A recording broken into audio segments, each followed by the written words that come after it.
Welcome to Learn English Podcast every day.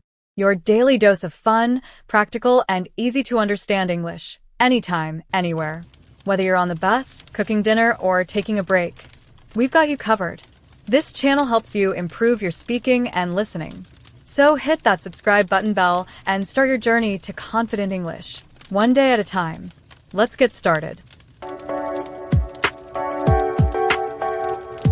Okay, let's unpack this. We're diving deep into a political alliance that didn't just fray, it spectacularly imploded, really just over the past 72 hours.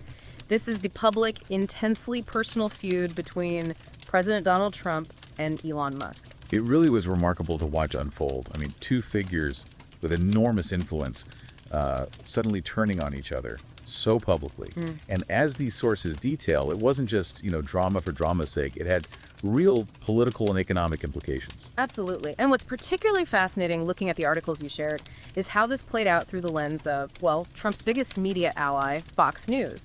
To really get a handle on this unexpected conflict, we've drawn from several CNN business articles that lay out the timeline, reveal the high stakes, and analyze that unique media reaction. Right. Our mission here is to try and cut through the noise a bit. We want to extract the most important nuggets from these sources, the key insights, maybe some surprising facts, different perspectives to give you a clearer picture of what this feud is truly about and why it actually matters beyond the headlines. Right. So let's jump right into how this all unfolded. Because while you might think of them as having a complex relationship, the rupture was incredibly sudden. It really was. Musk had been a frequent visitor to the Trump White House, a one-time ally, you could say. Yeah. Just recently, at an event marking his formal exit from government work, he was quoted saying he'd remain a friend and an advisor to the administration. And then, seemingly out of nowhere, the fuse was lit this week. Specifically on Tuesday, right? What was the spark? The sources pinpoint it to Elon Musk's reaction to what President Trump calls his big, beautiful bill. This major piece of proposed legislation covering significant tax and domestic policy changes. And Musk's reaction was subtle, understated? Far from it. No, he blasted it as a disgusting abomination. The articles note this kind of language from Musk towards that particular bill actually surprised Republican leaders. It was a direct, very public attack on a centerpiece of the president's agenda. Wow. And it didn't stop there, did it? The tensions quickly escalated. No, they really did. By Thursday, Musk was digging in further, sharing these years-old comments from Trump himself and other Republican lawmakers, comments where they'd previously raised concerns about U.S. government spending and the deficit. So using their own words against them, essentially. Pretty much. He was essentially using their own history on fiscal issues to attack the very bill they were now pushing. And this is where the public back and forth really exploded onto social media platforms. And according to the sources, it got pretty heated, like really personal. Oh, yeah. Throughout Thursday and into Friday morning, you had Trump and other prominent figures from their respective orbits jumping in, lobbing political barbs, personal insults. The descriptions include calling each other liars, losers, and worse. Just really nasty stuff. It devolved rapidly then, and Trump's response wasn't just words, was it? There was talk of real consequences. That's right. The sources mention he even floated the idea of potentially terminating government contracts with Musk's companies. Think SpaceX or Tesla.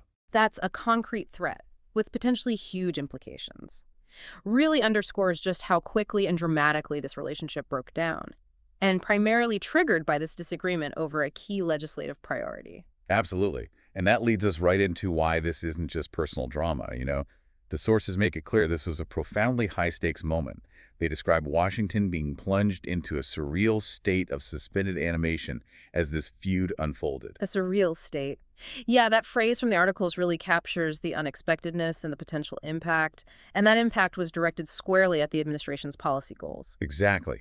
What we learn from these articles is that Trump's entire economic agenda, particularly this sweeping tax and spending package that was the subject of Musk's fury, is described as sitting on a knife's edge. It has critical components with looming deadlines, complex negotiations on Capitol Hill, very precarious. And Musk, in just 48 hours, managed to, quote, undercut, attack, or inflame just about all of it. That's a significant amount of disruption from one individual. It really is.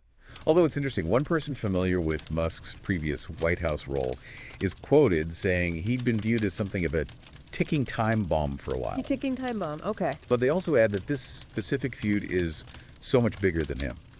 The sources suggest Musk wasn't actually a central economic policy player in the administration. Apparently, he'd clashed with officials like Peter Navarro and Scott Bessent, and had even worn out his welcome in some power centers. So he wasn't necessarily inside crafting the policy day to day, but his external platform is obviously massive. And those stream of consciousness attacks, as the sources call them, they really landed on a vulnerable point, didn't they? The deficit projections tied to the bill. Exactly. And the sources highlight that economic scorekeepers universally agree this bill, in its current form, will pile trillions onto the soaring U.S. debt over a decade. Yeah. That kind of consensus is a difficult point for the bill supporters to argue against. So how did the White House push back against this vulnerability? What was their counter? Well, naturally, they insisted the bill would pay for itself. The sources say they rapidly accelerated its messaging efforts to rebut any analyses saying otherwise. Their aim was clearly to mollify fiscal hawks on Capitol Hill. You know, those lawmakers particularly focused on government spending and the national debt who might be influenced by Musk's critique. And the timing of the feud itself couldn't have been worse for them, right? Just as they're trying to manage these delicate negotiations. No, it became the unavoidable backdrop for a critical meeting President Trump had with key Republican senators on Wednesday afternoon. This, the sources note, understandably irritated White House advisors who were trying to delicately balance the version of the bill that passed the House with competing Senate priorities. It just made everything harder. Initially, though, we learned Trump held his fire. Why the restraint at first? What was the thinking there? According to the sources, it was partly strategic. To avoid escalating the feud to a point where Musk might declare all-out war against the very Republican lawmakers whose votes are absolutely necessary, for a bill described as essential to his entire agenda. So, trying to keep things contained. But despite that initial caution, the containment failed. The escalation happened anyway. It did. Musk's reaction during Trump's press event with the German chancellor on Thursday afternoon really took it to that next level. By the time Speaker Mike Johnson arrived at the White House later that day for his own meetings, the sources say an all-out war had broken out. And it wasn't just confined to the deficit anymore. Musk started swiping at Trump's trade tariffs as well. Another core policy. And Speaker Johnson is described in the articles as an essential player in getting this bill through the Senate, especially after navigating its House passage by a single vote. That's razor thin. Yeah, absolutely critical. And he was reportedly in the Oval Office with Trump, watching in real time as Musk continued his online broadsides. Wow, imagine that scene. Right. And Speaker Johnson apparently urged Musk to de-escalate, even texted him directly, and publicly defended the bill to reporters. Shows how central the speaker was to trying to manage the fallout. And President Trump wasn't just passively watching either. He threatened those government contracts on Thursday. Yep. Then, on Friday morning, he took the really unusual step of calling reporters specifically to publicize that there would not be a call between him and Musk, even though allies were apparently trying to arrange one to cool things down. Yeah, basically shutting down the reconciliation attempts publicly. There's even talk mentioned in the sources about the possibility of selling the Tesla that Musk had brought to the White House previously as a gift, a sort of symbolic gesture. Interesting detail. Though Trump didn't engage publicly later Friday, partly because there was some good economic news released that day. Correct.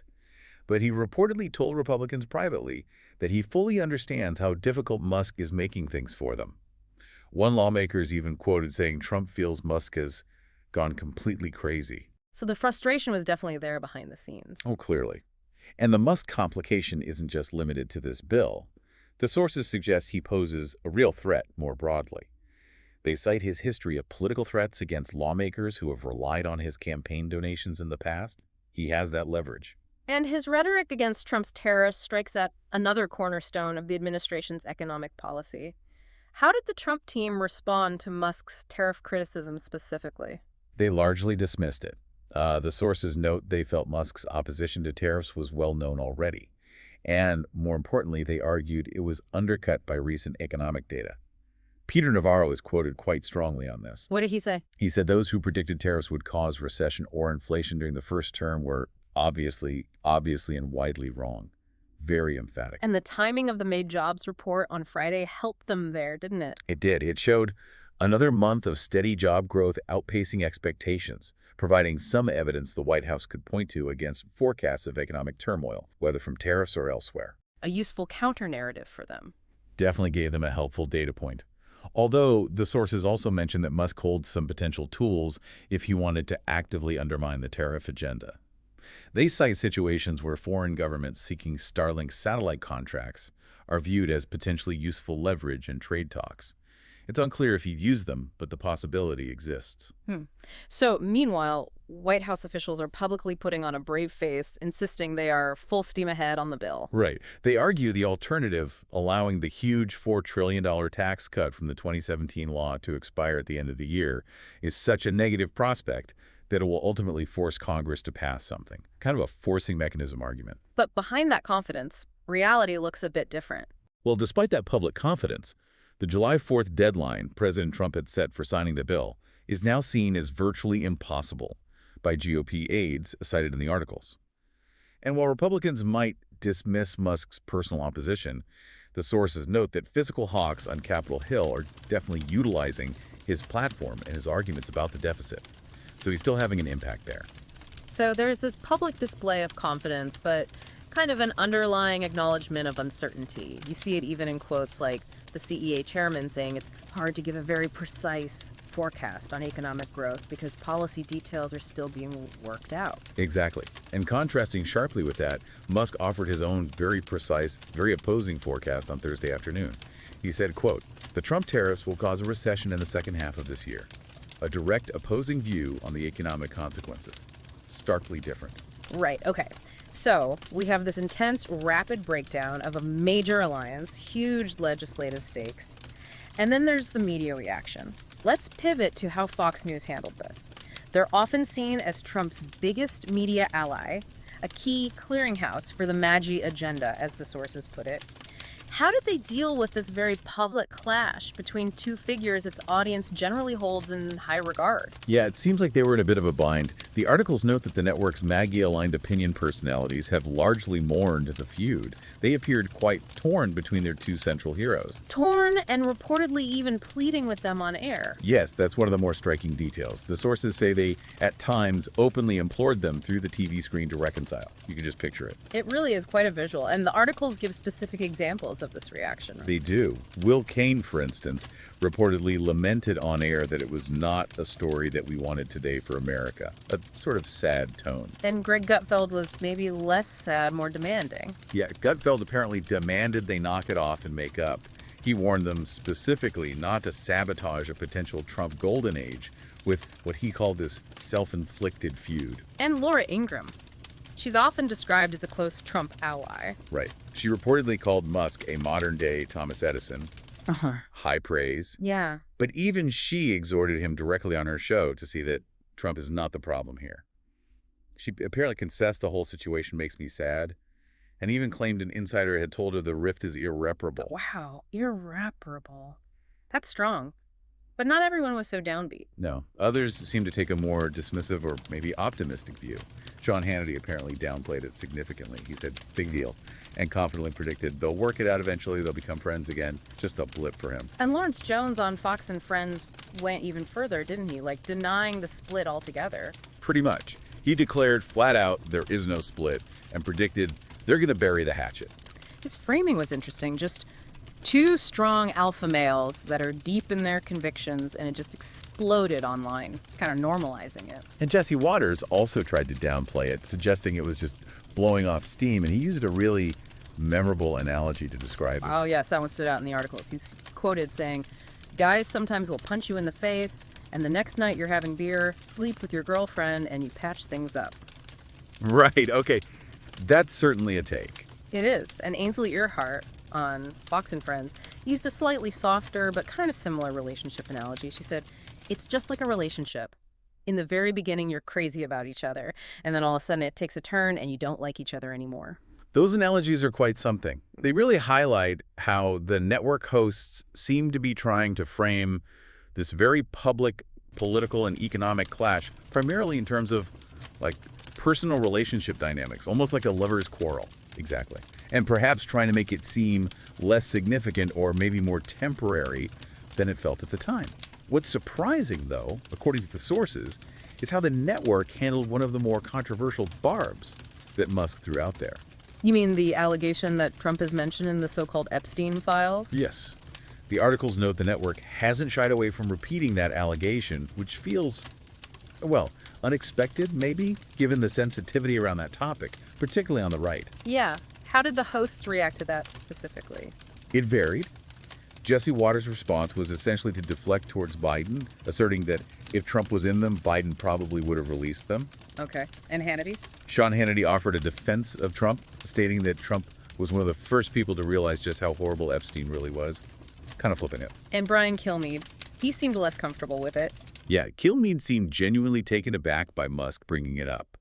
He called the Epstein file comment way over the top and just crazy. He's quoted asking Musk rhetorically on air, "What are you doing?" But even Kilmeade, the sources note, was careful to still praise Musk's actions and efforts during his time involved with the Trump administration. Still trying to balance. So across all these different reactions from the Fox hosts, the lamenting, the demanding, the analogies, the defenses, what was the overall stance that emerged from the network's main Magi-aligned opinion stars? Well, the articles conclude that notably, none of Fox's Magi-aligned opinion stars explicitly chose a side. They largely framed it as a mere blip, maybe a temporary rough patch, and seemed to be hoping for reconciliation. However, there's an acknowledgement in the reporting that if things were to get truly uglier, the safe bet's on Trump.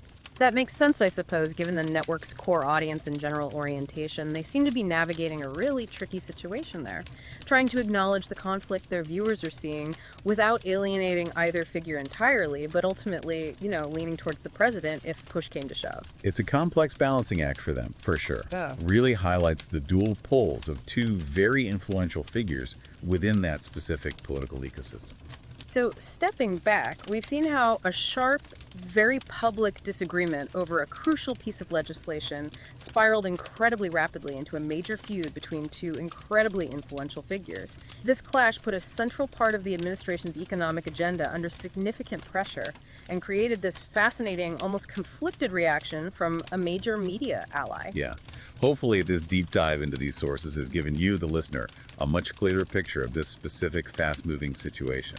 The specific timeline, the very real political and economic stakes involved, and how the media landscape, particularly a powerhouse like Fox News, grappled with it all. It really pulls back the curtain on how quickly dynamics can shift in the world of power, and leaves you with something to consider, I think. What does this particular feud between powerful figures, one holding immense political office and the other wielding immense economic and, frankly, media influence, tell us about the different kinds of power that shape events today, and maybe how personal gripes and policy disagreements can just collide publicly in ways that feel, well, kind of unprecedented, something worth thinking about.